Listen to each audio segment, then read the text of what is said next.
spicy.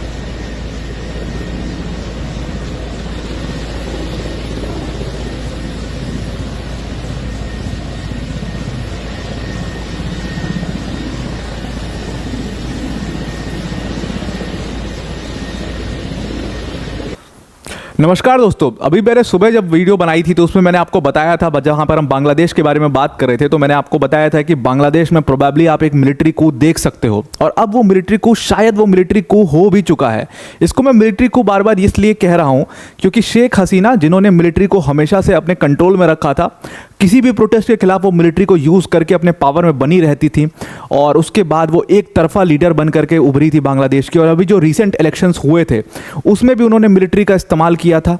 और जो वहाँ की दूसरी सबसे बड़ी पार्टी थी, बांग्लादेशी नेशनलिस्ट पार्टी, खालिदा जिया जिस पार्टी से आती हैं, जो कि शेख हसीना की आर्च राइवल हैं, उन्होंने वो सारे इलेक्शंस को, उन्होंने पिछले बांग्लादेश के इलेक्शंस को बिल्कुल तरीके से बॉयकॉट कर दिया। उनकी पूरी पार्टी ने बॉयकॉट कर दिया, जिसके बाद एक तरफा शेख हसीना पीएम बन करके आ गई बिना चुनाव के। तो पीपल्स सपोर्ट उनके पास वैसे ही नहीं था, लेकिन वो पीएम इसलिए बनी हुई थी क्योंकि उनके पास मिलिट्री का ज़बरदस्त सपोर्ट था।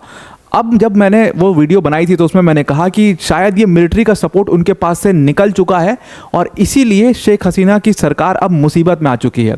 बिल्कुल सही एनालिसिस थी वो। शेख हसीना की सरकार मुसीबत में थी उस टाइम पर, और अब वो मुसीबत इतनी बड़ी हो चुकी है कि जो अभी थोड़ी देर पहले आप वीडियो देख रहे थे, वो शेख हसीना और उनकी सिस्टर शेख रिहाना की वीडियो है, जब वो ढाका छोड़ के बांग्लादेश से निकलने का प्रयास कर रही हैं। मिलिट्री हेलीकॉप्टर से बाकायदे उनको सेफ हाइड आउट में ले जाया जा रहा है, और उन्होंने ढाका पीएम पैलेस को फाइनली छोड़ दिया है। लोगों की भीड़, प्रोटेस्टर्स की जो भीड़ है, वो पीएम पैलेस में घुस गई है गेट वेट तोड़ करके, और ज़बरदस्त वायलेंस बांग्लादेश के अंदर में देखा गया है आज, यानी कि 5 अगस्त के दिन। अब कहा यह जा रहा था कि शेख हसीना जो है उनको रिज़ाइन देना चाहिए पीएम का पोस्ट, क्योंकि ये जो पूरा प्रोटेस्ट था वो एक स्टूडेंट बैनर के अंदर ही ये प्रोटेस्ट हुआ, और उसके बाद ये प्रोटेस्ट जो है वो आगे चल करके एक पूरा मास प्रोटेस्ट कैसे बनता है उसका सबसे बड़ा एग्जाम्पल ये बांग्लादेश है। छोटा सा स्टूडेंट प्रोटेस्ट शुरू हुआ था कुछ जिलों से, उसके बाद ये पूरा प्रोटेस्ट नेशनल लेवल पर स्टूडेंट यूनियन ने पूरा आगे लेकर के इसको गए, और उसके बाद ये स्टूडेंट प्रोटेस्ट से 2 हफ्तों में ही ये पूरा प्रोटेस्ट एक मास प्रोटेस्ट बनता है, जब सारे बांग्लादेश के टीवी एक्टर्स, बड़े बड़े नेता सारे इसमें उतर जाते हैं और यहाँ पर पीएम शेख हसीना से यहाँ पर रेजिग्नेशन मांगने लगते हैं। तो अब फाइनली हुआ क्या है, शेख हसीना ने देश तो छोड़ दिया है, अपना बांग्लादेश ढाका को छोड़ दिया है, लेकिन सबसे बड़ा सवाल ये है, ये क्या पीएम शेख हसीना ने रिजाइन किया है कि नहीं? क्योंकि रेजिग्नेशन क्यों इंपॉर्टेंट है इसका आप थोड़ा सा मतलब समझिएगा। रेजिग्नेशन इसलिए इंपॉर्टेंट है क्योंकि इंटरनेशनल कम्युनिटीज़ जो हैं वो जब तक आप रिज़ाइन नहीं करोगे तब तक आपको ही पीएम मानेंगे, और ऐसा मानेंगे कि गवर्नमेंट इन एग्जाइल है। तो ऐसा जैसे आप ताइवान में देखते हो, ताइवान मानता है कि हम चाइनीज़ गवर्नमेंट इन एग्जाइल है, जिसको यूएस रिकॉग्नाइज करता है। ताइवान का जो क्लेम है वो ये है कि चाइना भी पूरा ताइवान का है, मतलब ताइवान और चाइना पूरी टेरिटरी एक ही है, जो कि ताइवान की जो सरकार है उसकी टेरिटरी है, और इसीलिए वो गवर्नमेंट इन एग्जाइल हैं। तो ऐसा गवर्नमेंट इन एग्जाइल का स्टेटस यूएन और ये सारे इंटरनेशनल ऑर्गेनाइजेशंस दे देते हैं।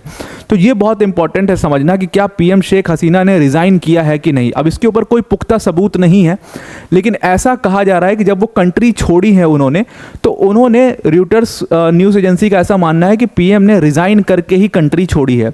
अब उनके जो बेटे हैं वो ऑलरेडी कंट्री के बाहर है, वो यूएस में बेस्ड हैं, and he is the technology adviser to the Bangladesh government.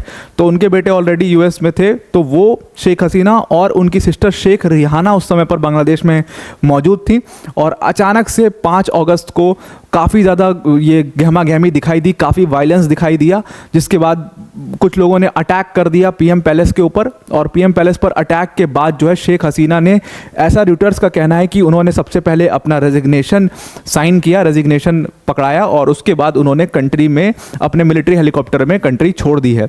अब मैंने आपको पहले भी बताया था कि मिलिट्री का सपोर्ट जो है वो शेख हसीना से वापस चला गया था, क्योंकि आर्मी चीफ वकर उर जमान, अभी आर्मी चीफ का एक अपने लोगों से मैसेज भी शुरू हुआ है, 4 बजे से मैसेज शुरू हुआ है, जहां पर वो लोगों को एड्रेस करेंगे, वो बताएंगे क्या सिचुएशन है बांग्लादेश की, किस तरीके से ये सारी सिचुएशन को शांत करना है, वो सारी चीज़ें आर्मी चीफ वकर उर जमान करने वाले हैं। लेकिन जो पहले वाली वीडियो थी उसमें मैंने आपको बताया था कि वकर उर जमान ने कहा था कि अब हम लोगों के साथ खड़े हैं। तो ये एक तरीके का क्रिप्टिक मैसेज था कि क्या इसका मतलब क्या हुआ। इसका मतलब देखो उनका साफ था, जो मैंने आपको बोला भी था कि इसका मतलब साफ था। देखो आर्मी तो हमेशा लोगों के लिए होती है, देश के लिए आर्मी होती है, लोगों के लिए आर्मी होती है, तो फिर उनका ये कहना कि हम लोगों के साथ खड़े, इसका मतलब ये था कि हम शेख हसीना के साथ नहीं हैं, बिकॉज ये प्रोटेस्ट पूरा Sheikh Hasina government versus the people था। और जिस तरीके से इस प्रोटेस्ट में, अब ये प्रोटेस्ट बहुत ज़्यादा वायलेंट हो गया था, स्टूडेंट प्रोटेस्ट जो था, क्योंकि उसमें 300 स्टूडेंट्स मारे गए थे। 300 स्टूडेंट्स का किसी प्रोटेस्ट में मारे जाना, ये एक बहुत बड़ी बात होती है किसी देश की सरकार के लिए। और शेख हसीना के पूरे गवर्नेंस के ऊपर एक बहुत बड़ा ब्लैक स्पॉट पड़ गया था और लोगों में गुस्सा भी काफ़ी ज़्यादा था। इसीलिए लोग जो हैं उन्होंने शेख हसीना के खिलाफ दोबारा से प्रोटेस्ट शुरू किया और इस बार बहुत बड़े मास लेवल पर प्लान करके ये प्रोटेस्ट शुरू किया है। अब अगर दूसरी तरफ की बात माने, यानी कि शेख हसीना के गवर्नमेंट के बड़े बड़े नेता मिनिस्टर्स की बात माने, उनका कहना ये है कि इस प्रोटेस्ट को बांग्लादेशी नेशनलिस्ट पार्टी पीछे से सपोर्ट कर रही थी। कई सारे बीएनपी के बड़े बड़े नेता जो है वो इस प्रोटेस्ट में उतर गए थे और उन्होंने पैसों से, रिसोर्सेज से, हर जगह से ये प्रोटेस्ट को सपोर्ट किया, इसको शेख हसीना के खिलाफ खड़ा किया ताकि गवर्नमेंट को गिराया जा सके। ऐसा, और ये पॉसिबल भी है, बांग्लादेशी नेशनलिस्ट पार्टी ऐसा कर भी सकती है।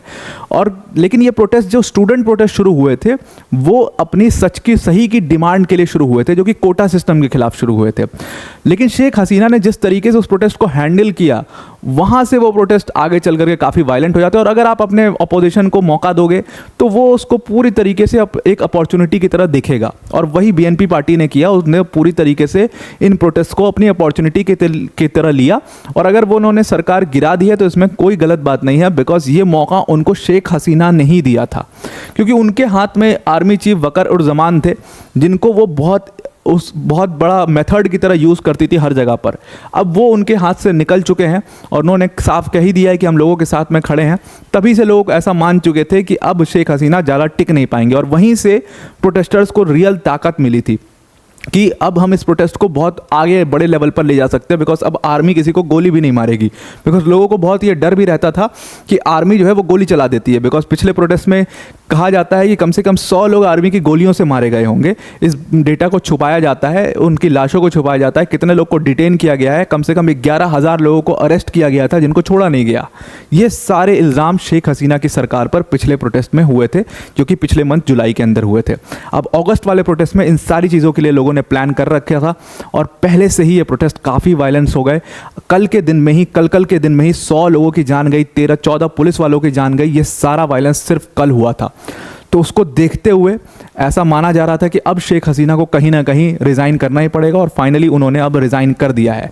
तो अब ये बात है कि उन्होंने रिज़ाइन कर दिया, वो देश छोड़ करके चली गई, लेकिन अब गवर्नमेंट बनाएगा कौन, ये एक बहुत बड़ा सवाल है। अब वकर उर जमान और रिपोर्ट्स की ऐसा माने कि अब जो गवर्नमेंट बनेगी, इंटरिम गवर्नमेंट आर्मी बनाएगी, और उसके बाद जब तक फ्रेश इलेक्शंस नहीं हो जाते हैं तब तक आर्मी ही बांग्लादेश की पूरी एडमिनिस्ट्रेशन को संभालेगी।